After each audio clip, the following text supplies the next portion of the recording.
la veuve de Sarepta a donné toute sa farine d'abord à l'homme de Dieu. Tout.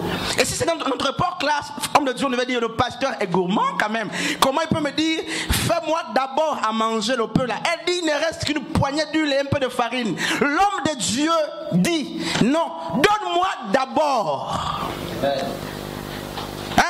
Voilà la gourmandise. Aujourd'hui, les chrétiens ont dit, on doit ça là, il n'y a pas l'amour du prochain.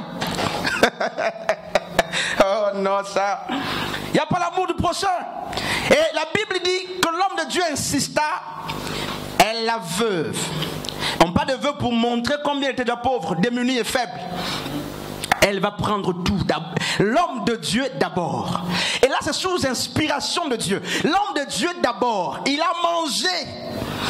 Oh frère, il était plein. Et la Bible dit, jusqu'à ce que l'homme de Dieu est parti pour être nourri près d'un torrent par les corbeaux, plus jamais le grenier de cette femme n'était vide. L'huile ne manquait pas dans, n'est-ce pas, ses jarres.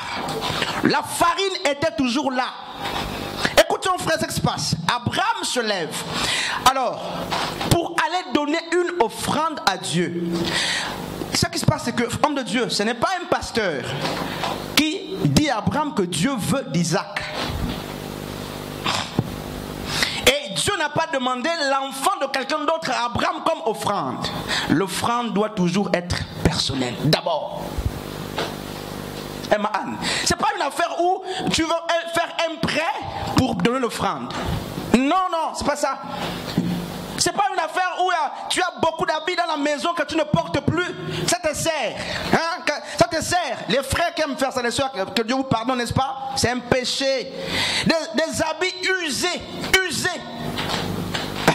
Parce que je me suis vestonné. Je les ai utilisés pendant longtemps. Je sens que, non pas que je donne parce que c'est tellement beau et j'en ai beaucoup, mais je vais partager.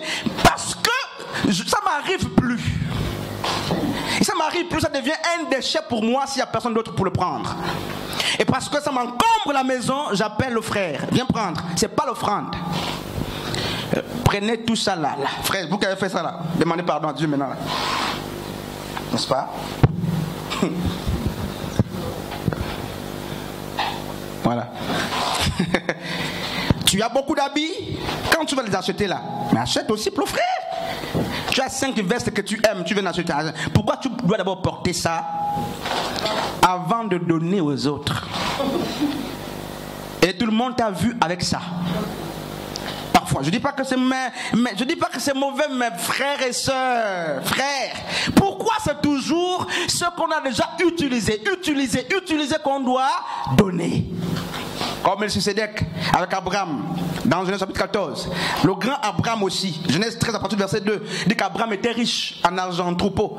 Mais il n'a jamais donné sa dîme avec ses propres biens. Il attendait aller à la guerre, à arracher les biens de la guerre pour donner à Dieu.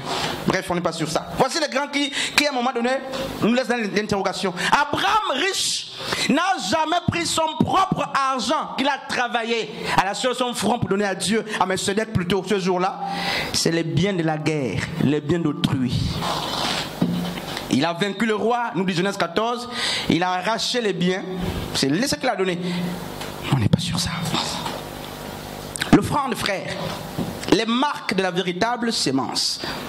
Écoutez, Dieu dit au commencement, Genèse chapitre 1er, la Bible dit que Dieu créa les cieux et la terre. Remarquons l'histoire. L'histoire nous dit que, n'est-ce pas, la terre était informe et vide. Une terre créée par Dieu. Alors, la question qu'on se pose est qui l'a rendue informe?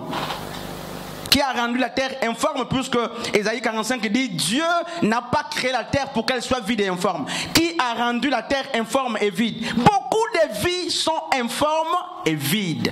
Informes et vides.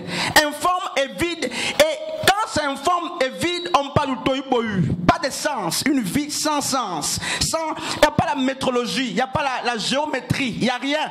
Une vie tohu-bohu. Une vie sans forme et sans quoi elle est vide. Et la Bible dit que pour remplir la terre, Dieu parle. Il dit que là, et la chose arrive. Et la parole est une sémence d'après Marc chapitre 4. Et donc, on on se rend compte que Dieu a créé tout par la sémence. Tout a été créé par la parole et par la sémence. Que la lumière soit, et la lumière fut. La parole a tout créé par, n'est-ce pas, Dieu a tout créé par la semence.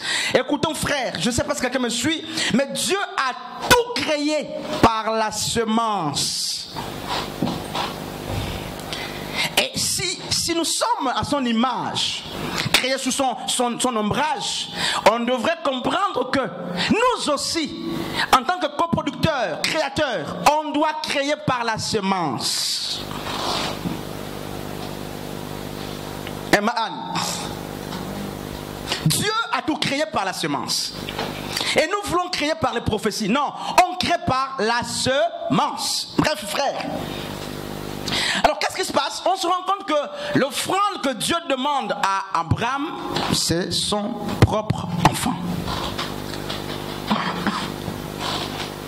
Alors, toi, quand tu donnes, la provenance de son offrande, c'est quoi? Parce que là où je vois, par exemple, le couple, papa Frédéric, maman Astrid, elle va partir prendre l'argent de son mari pour venir donner. Vous me direz qu'ils sont mariés, ça doit être pour toi. L'offrande doit d'abord être une chose personnelle. Personnelle. Sinon, il n'y a pas le poids. Personnel.